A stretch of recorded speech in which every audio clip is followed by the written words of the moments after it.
In the early morning hours of April 19th, 1775, a single musket shot rang out across the green of Lexington, Massachusetts. What would forever be known as the shot heard around the world.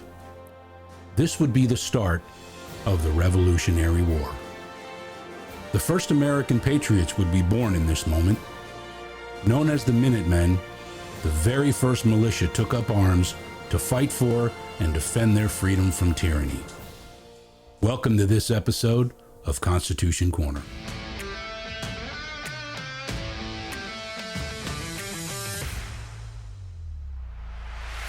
Broadcasting from an undisclosed location deep in the hills of Middle Tennessee, it's The Tony Vanek Show.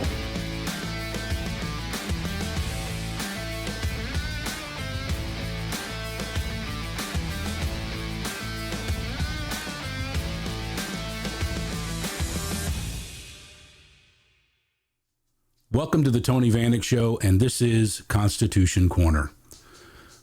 Now, I'm going to go over some things that, shockingly enough, many Americans are unaware of, uneducated in, and just have never taken the time to look into it. And it's each one of our civic duty to understand the Constitution, to know and read the Constitution, and know how to enforce it.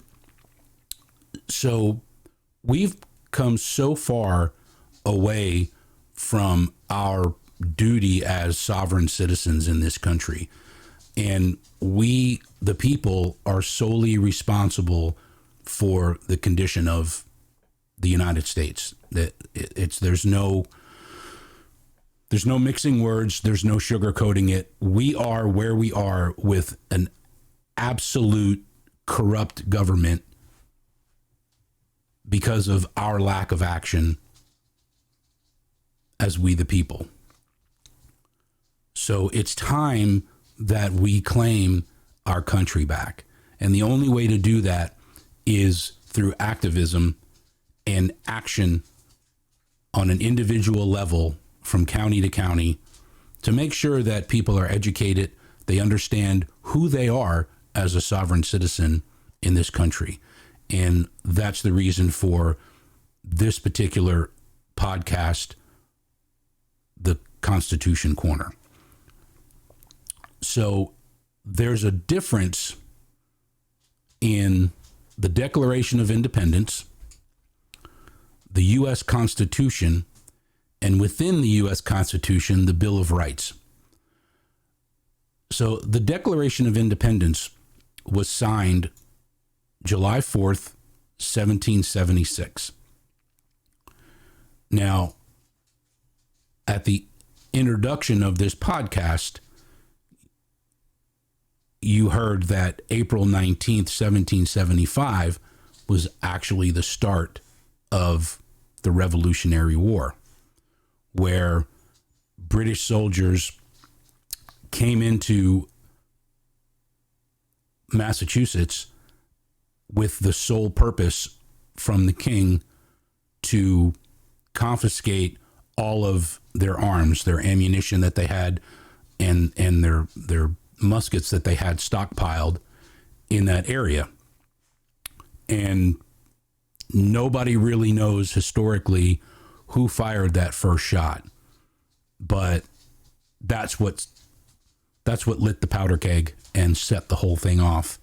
And the war went on. There were actually 14 different confrontations from the time, from that day, from the shot heard around the world until the signing of the Declaration of Independence. Then the Revolutionary War continued from that point on for another 7 years until the American citizens, the patriots, finally won their independence from Great Britain. And that's when the U.S. Constitution at that point was written and signed and sent to the states to be ratified. In the Declaration of Independence, now there at this point, the American patriots are in a full-on battle for their independence against Great Britain, the largest superpower in the world at that time. 56 men came together representing all the 13 colonies to pen the Declaration of Independence, listing 27 grievances against the king and Great Britain and stating their separation from the monarchy. Now, all 56 of these men knew exactly what they were doing and that this was literally their death warrant that they were signing, because now they've got targets on their backs. And this was literally a declaration of war as much as it was a declaration of independence. And there were there's a lot of falsehoods and a lot of misconception in what people think of the founding fathers and who they were. And you hear a lot of the newer generations saying, well, it's just a bunch of old white guys with white hair. They don't represent me. They don't know what I'm going through. Why should I, the Constitution is just an old raggedy historical document. It doesn't mean anything. Well, out of the 56 men that signed the Constitution, their average age, their age range was as young as 26 all the way up to 70 years old. And there were farmers and business owners and lawyers and doctors and you name it. It ran the entire spectrum of classes of people. There were rich men, there were poor men, and everything in between. So it was truly a representation of the population at that point in time in this country. So for people to just brush it off as just a bunch of old guys, it is nonsensical. It is anything further from the truth. So when they signed this document, they knew what they were doing. And out of the 56 men that signed the Declaration of Independence, 9 of them gave their lives in this war.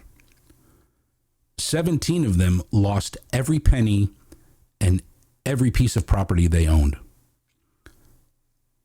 But every single man held true to their pledge. All 56 of them, not one of them reneged throughout this whole thing. They all stood strong and they stood united in their mission and their goal for independence. So I would encourage every single person to pick up a copy of the Constitution, the Declaration of Independence. And I know it could be somewhat daunting, but the entire Constitution is less than 5,000 words. If you can sit in front of your TV and watch a football game,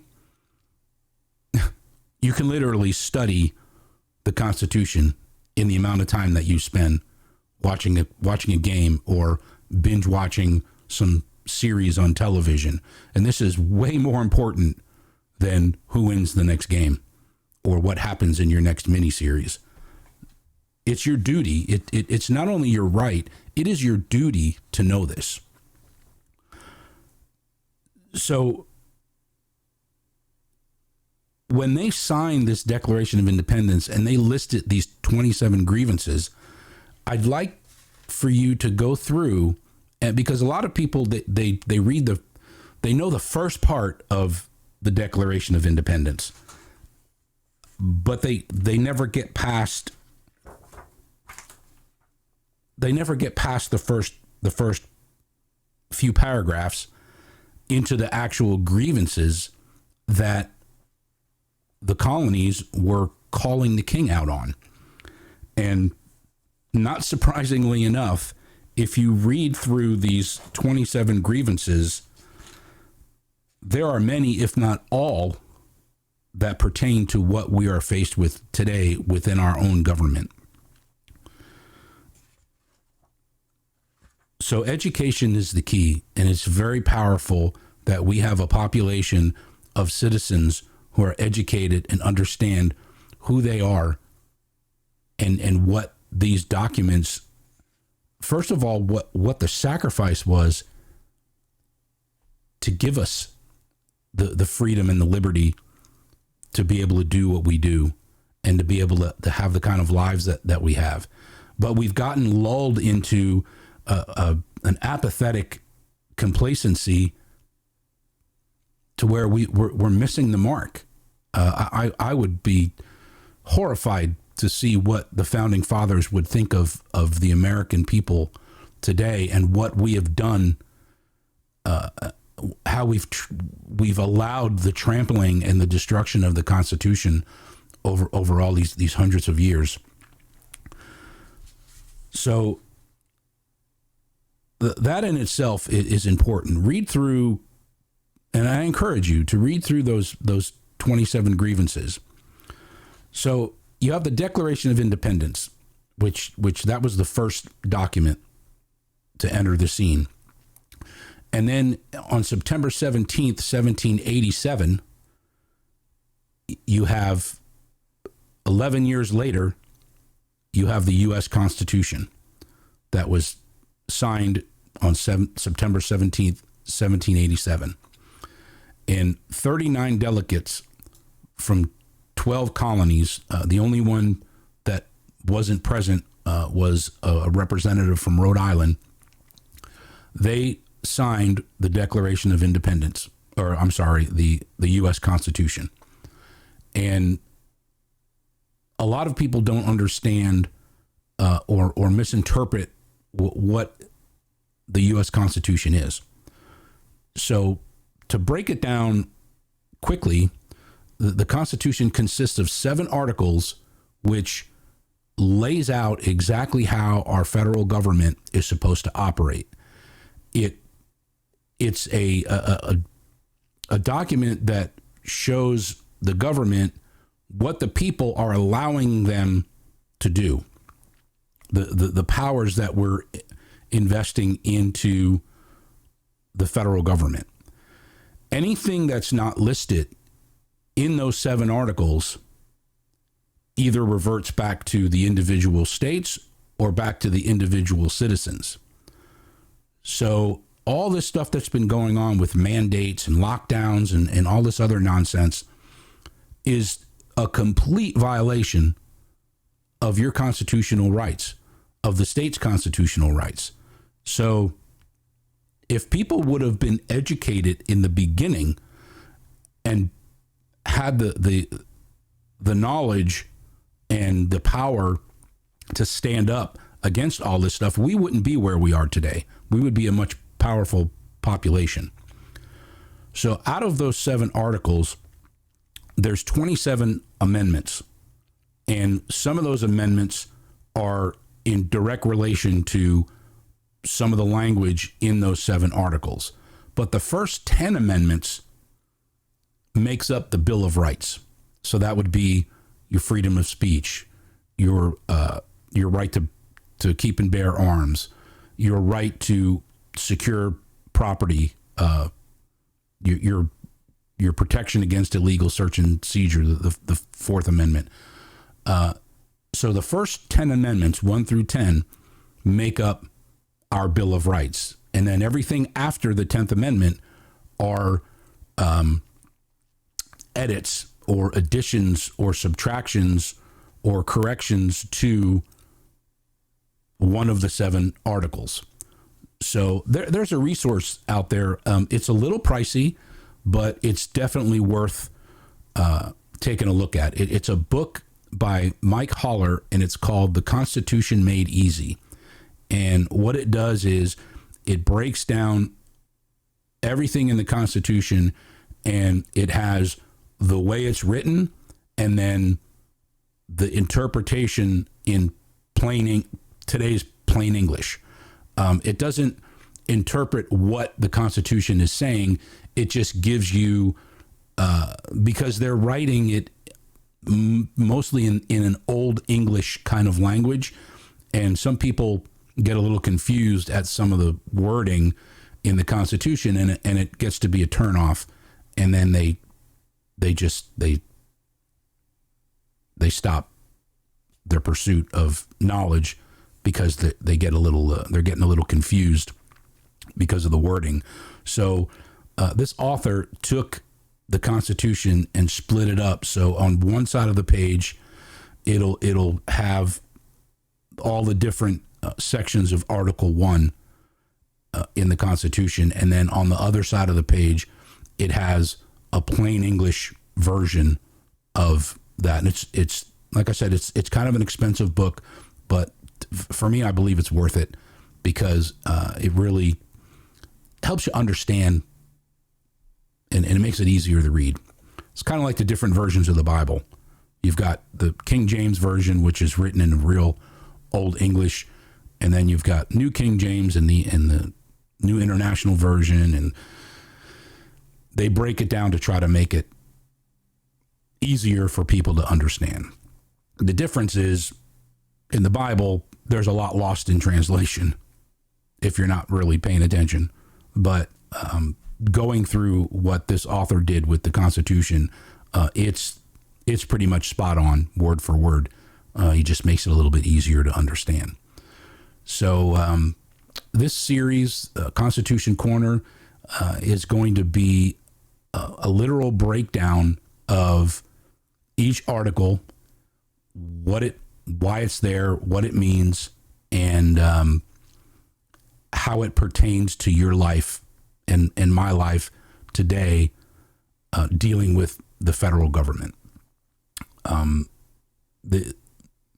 I could go on and on with the issues that we're dealing with corruption and unelected bureaucrats behind the scenes that are making decisions and writing laws in the middle of the night and pushing things through the House and through the Senate, and then we're stuck with it. So there's a lot of support groups out there that you can connect with. There's a lot of action groups, patriotic action groups that are out there that are trying to enforce the Constitution and just educate people in what we can do to kind of turn things around. So just stay prayed up, and this is not an easy fix. These people have been at the destruction of this country for over 100 years, and it's they're not relenting, and they're not going to go away. So it's going to take each one of us everything that we can do to try to save the country, to try to get us back to a solid core of law. The Constitution is supposed to be the law of the land, and it's being violated every minute of every day through our federal government and some of our state governments as well. So hang in there with me. I'm going to do several of these in a series to go through the Constitution to kind of help. If we need to be spoon-fed the information to get it, then that's what we need to do. So I really felt like God put this on my heart to do. I am not a constitutional expert, but I know how to read and I understand English. And I don't think you have to be an expert. I just think you need to be open and discerning and know what your rights are.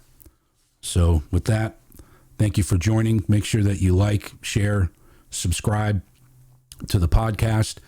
There's going to be other topics that we're going to discuss. Motivational Mondays. Don't forget those. Try to keep those up. So like, share, subscribe. Thank you for spending your time with me. You could be doing a billion other things, but I appreciate you taking the time to listen to me yammer. So God bless you, and God bless America.